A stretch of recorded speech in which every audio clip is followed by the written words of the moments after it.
So just 3 or 4 minutes just to remind everyone about what we saw yesterday with regard to the Nordics and to give a little bit more information for the discussion that follows. So remembering this is a measure of perception, so it is looking at, this research comes from 5,000 interviews across the Nordics, asking people the same set of questions that we asked for the Reykjavik Index overall. So, very first time we've had the chance to look at the Nordics. We did Iceland for the first time last year, which was great to do. So this is the first time we can create some baseline data. Because it's the first time, we can't tell you whether or not things are improving or getting worse. We can take that from this point on. So first of all, really basic bar chart. It is the case that all of the Nordic countries perform better than the G7 group of countries.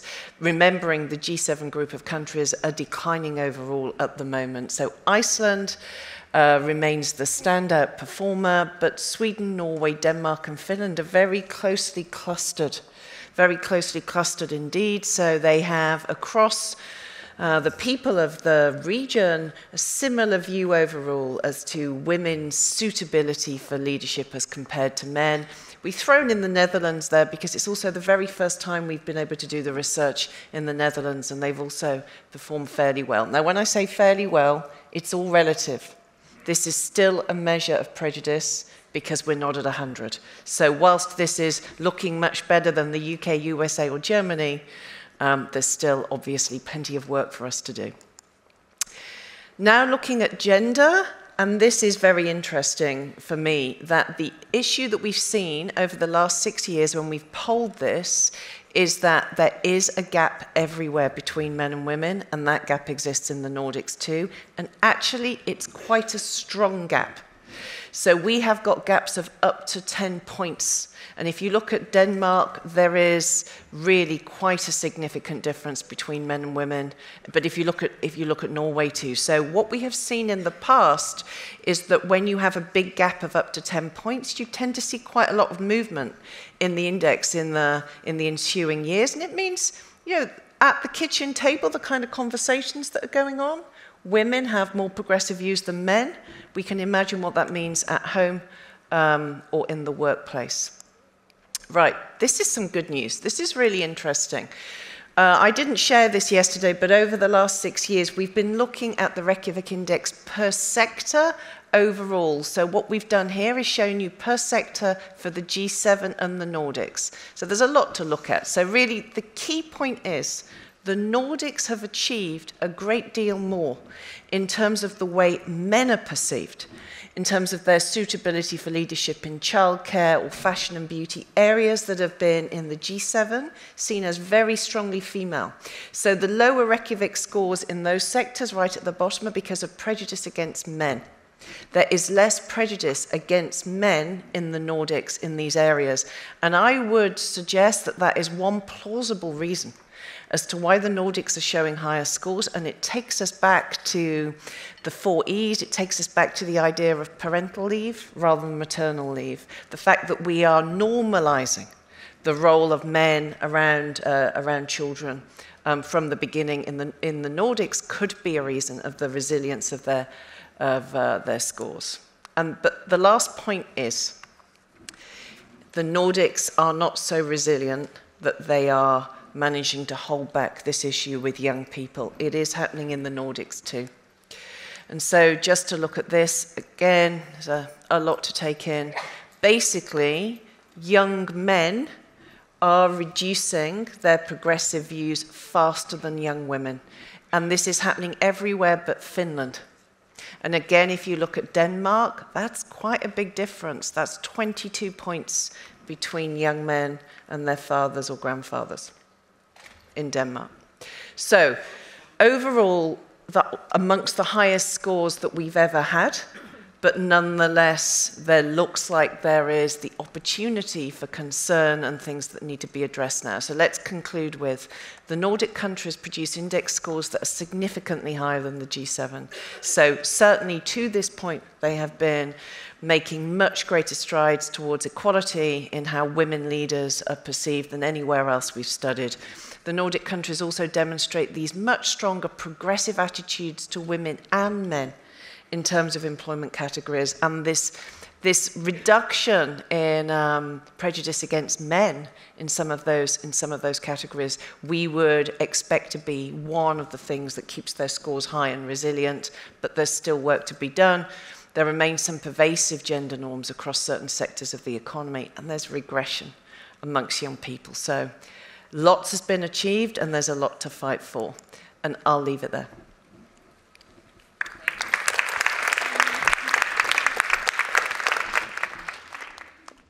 Thanks a lot, Michelle. And Sidsel, Bryndís, Lotta, welcome here. Thank you. So, what do you say? What's your first reaction to what Michelle just presented? Would you start, Bryndís? Well, I mean, we have known for a long time that the Nordics are doing pretty good comparing to other nations, but of course, I mean, equality should be just 100%. So we are not happy with the situation, but we know that we are doing some things very well, and that is surely something that others can learn from us. It is also a very complicated structure of things that you do to get there. But I am very much afraid when you look into the younger generation and what is happening there, and being a mother of 2 young boys, this is worrying, and this is something that we have to work with. Right. Lotta? Yes, I'm of course very happy to come from a country that is number 2 when it's come to gender equality. That doesn't mean that we can relax and sit down and everything is fine. We have to do much more, it's quite clear. And it's also going in the wrong direction in our countries. One thing that makes me concerned is the same as you mentioned, Bryndís, that young people, especially young men, seems to think that gender equality is not that important anymore, and that worries me a lot. So we have to ask ourselves, what have we done? Why have we missed those young men, young boys, you know, in our communications? Another thing that I saw from the report is that we have to work much more on equal labor market. We have to get in more men into traditional women's profession and vice versa. So that is another reflection I do. We'll get a little bit more into that. But let me also say, this is not just about young men not thinking that gender equality is okay. It's actually saying women are not suited to lead.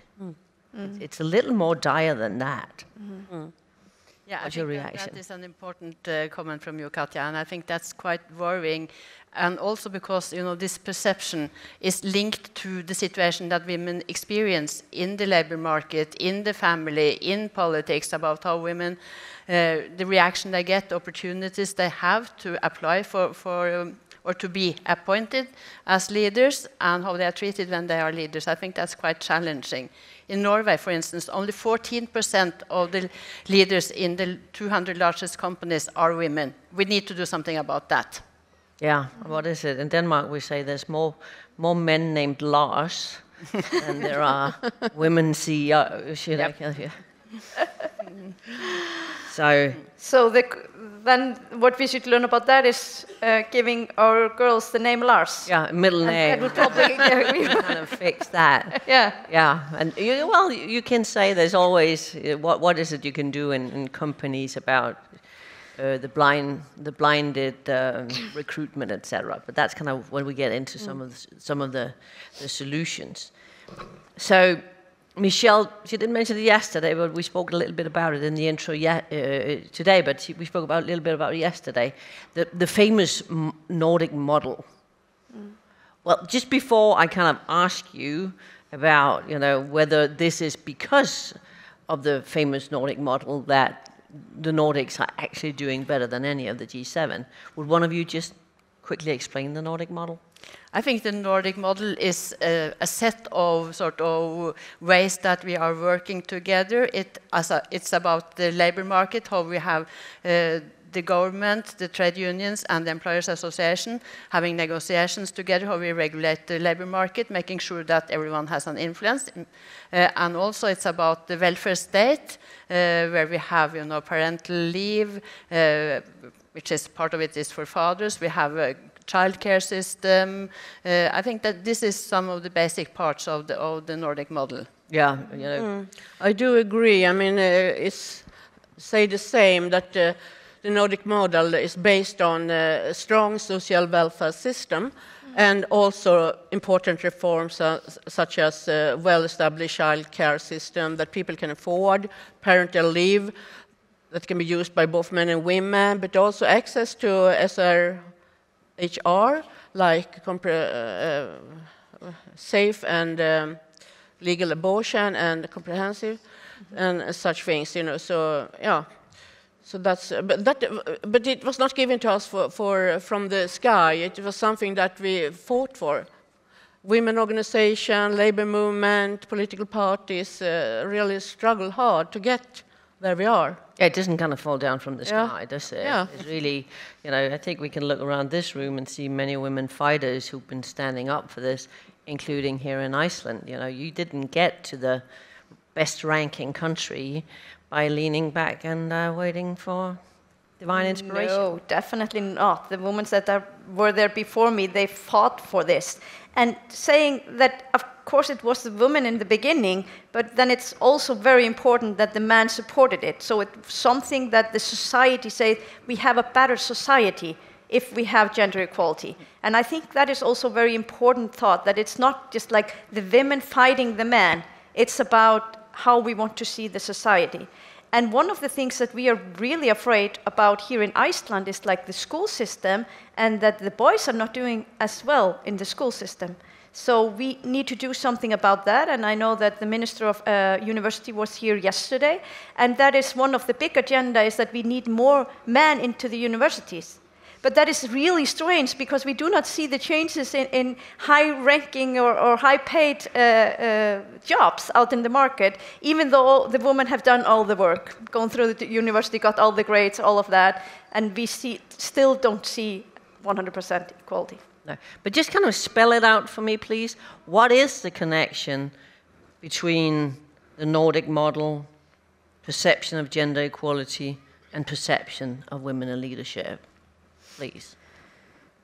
I believe it's the way that we are sort of working together, and I think there is a connection, and it's like Lotta said, it's what we fought for it, and we fought for both men and women. It was not only the women, but we were fighting together, and that we see how this sort of has changed the way that we are, you know, the share of labor in the family, the care work, for instance, although women are still doing more than men. And also we have, as you said, we have this kind of paradox that men are the winners and the losers. Mm-hmm. So we need to address, you know, both, you know, as women, we need to address how to make sure that women and men are equally on top, but we also need to make sure that men are not left out at the bottom. Sure. But just holding you a little to the Nordic model, gender equality, and perception of women in leadership. Lotta, what do you see? What is the connection? Yeah, I agree, but I think that we have worked together is very important, that both men and women have understood that both gender benefit from gender equality. So I think that's one of the main reasons, and as I said, a strong welfare society, it's also very fundamental. Great, yeah. And we know that when you have the tax system you have, where you actually file, you know, together, where you have the parental leave. Mm-hmm. It is the huge issue, parental leave. You have free or affordable childcare, and you have that, you know, basically, you know, with parental leave, most people know it, but what happens in the brain when you actually get to be with your child in the formative years or the formative months is it's our child, it's also my child, and when you take the first day off because of child sickness and all of that. But it's also that we allow the fathers to be part of that. And in some way, I think it's sometimes very hard for us to give that. We kind of want to be in charge. It's always nice to decide this. So that is also a part that the father have their time with the children, and that is very important for everyone. Yeah, and mentioning equal pay as well. Definitely. Oh, yeah. Which is where we still have quite a way to go. I think Yes, in absolutely. Norway, women earn 89% of what men earn on the average. 89? 89. Yeah. Yeah, equal pay is so important. If you want men to enter into typical female jobs, you need to do something about the salaries and the working condition in the field of healthcare, childcare, etc. It's quite bad as it looks now. So Michelle mentioned yesterday, I'm just paraphrasing, that when we look a little bit at the slide back, particularly among young men, but in general, she said the Nordics are doing great, but she also said 5 years ago the UK had the same numbers. So this is not about leaning back, relax, saying we fixed it. No, definitely not. And I think we should learn that now. I mean, you cannot just sit back and say, okay, this is fine, we are there, because we are not there. And even though we are getting closer and closer, we still have to discuss this issue. And that is the reason why conferences like these are so important, that it's always on the agenda. I think that is, I mean, we also see this with democracy. I mean, we thought we had fought that, and still we see war in Europe. So it's all connected in that sense that this is something that needs constant fighting, constantly being on the agenda, and people discussing it as a really important issue. And what is it that's happening with young men, in your opinions? We had a study in Norway by a government-appointed committee a couple of years ago looking into this and to see, and apparently many more young men are dropping out of school than girls. And of course, it's something to do with, I think, I am not a brain sort of neurologist or anything, but that, the brains of girls and boys are developing differently, and it seems to be more challenging for boys to start school early than for girls, and this sort of is lifted through the whole school system, although when we come at the top level and when they are appointed as some CEOs, then that's maybe not the case. But I think looking into how our school systems are much better fitted to take care of the needs and the way that boys are learning, I think is one important thing. And of course in Norway, unfortunately, we're very good at making sort of studies and having committees and making recommendations. We're not always that good at implementing those recommendations. I think that's something we need to look into. And what was also said in this study, that this difference, we might not see it now, but in 5 years or in 10 years' time, we will see, the influence on the whole of society, which means we need to act now, and we can't wait until those 5 years or 10 years have gone, because then it might be too late. And Bryndís, you have 2 boys. What's happening with young boys? Well, I have so often taken this discussion at the kitchen table, and I think the schools is a key issue there. They feel that the school is not serving their needs. They feel like the school is built up for the girls. And I think we really need to take this serious, that they need more action, they need other ways of how they are taught, they need to be able to choose different things. And I think it's so important that we do not look at this as a fight between the genders. It's a society changes that we are all in the same boat working for, so it's best for the boys, for the men, for us, everyone, that we have it as equal as possible. And I think that is something that needs to get through, and we know that like social media and some really strange men have been floating over TikTok or something with crazy ideas about gender and gender equality. Yeah, and if I may just say to that one, coming from the Museum for the United Nations, where we really work with popular culture to change, because we know popular culture can change norms, opinions, behaviors. Yeah. And sometimes when I look at mainstream TV, I'm kind of, is this the 60s? When it comes to, that affects both boys and girls, and men and women, and everything in between, you know, on gender norms, on what we, you know, what does real women look like, or men do, you know. Yeah, I agree. I really think we should work much more with norms and values in the society.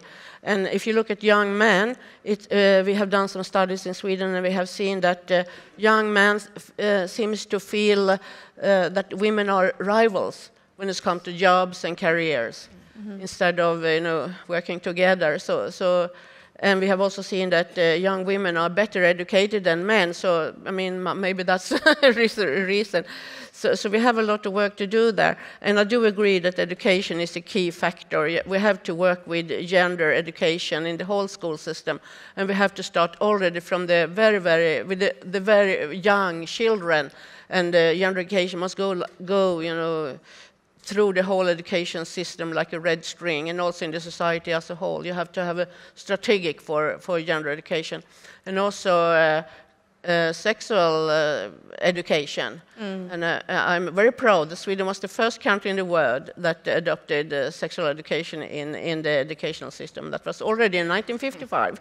Comprehensive sexuality education, yeah. So I believe we also have some challenges with the girls, actually. It's not, and if you looked at this, it's also young girls surprisingly, young girls trust women less as leaders. I would expect 100% of the women would trust women as leaders.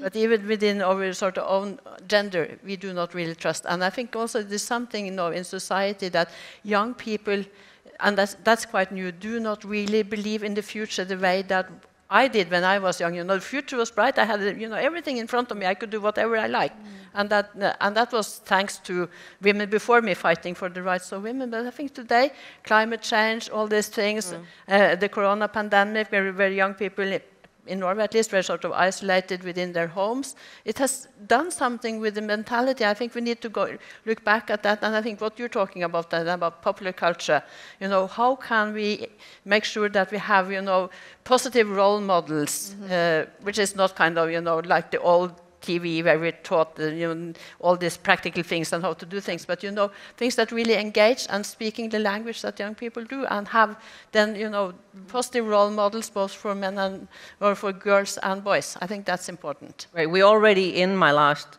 question for you, because time flies when you're having fun and good company, doesn't it?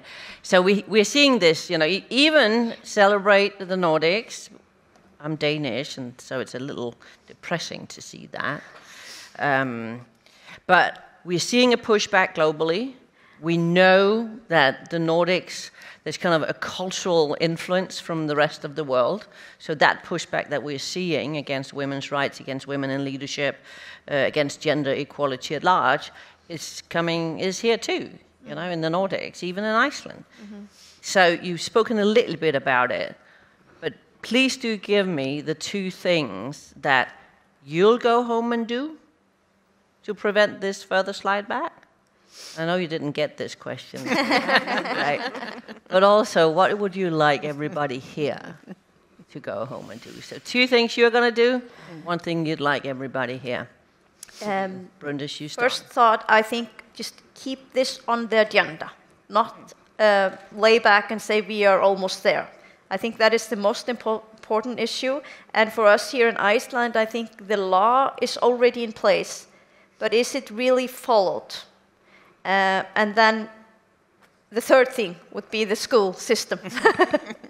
And what do you want people to go home and do? I think we have this recommendation here. I mean, equal pay, equal parental leave. Do we have more, 4 of these? This is real important issues, and this is something that the lawmakers have to make sure through the law, and then we have to proceed with it. It is one thing, like we have here in law, that 40% of boards of bigger companies should be women. But what then happens? Is the business lab really working on it? We do not have fines to found the companies, so we also have to have some measurement to take it through. Are we really following the law? Are we really getting where we are heading? Lotta? I think it's important that politicians meet young people, that we go out to school and talk about gender equality and democracy, to get a direct communication. I did that a lot when I was a speaker or deputy speaker during the last period. We were celebrating 100 years of democracy in Sweden, so we went out to talk about those things, and that was really good. Another thing is that we have to increase the resources to the social welfare system, because we see now how the social welfare is threatened in at least Sweden. So we have to put in more resources if we want to create a real gender equality society. Great. And I want all of us to be more brave, to be more visible, as role models. I think that's quite important, and it's also important to make sure that this is not only about women, that gender equality is for everyone, and that men need to take their role, and we need to allow men also to take the role that they have. And what are you going to go home and do? What are you? I'll go home and be more active, maybe in social media, reaching out to new groups of people, and also making sure that the Norwegian government is implementing their new action plan for women's rights and gender equality in foreign and development policy. Great. So not just more studies, but actually implementing. Yep. That's great. And if I may just take my right as a moderator and say to that, taking our responsibility serious and having those hard discussions, because sitting down with young men, sitting down with young women, young people, and our same-age peers as parents, as grandparents, as politicians, as leaders, and have these hard conversations, else we're not going to change it. So that's an encouragement to everyone. And thank you very much. Thank you. Thank you. Thank you.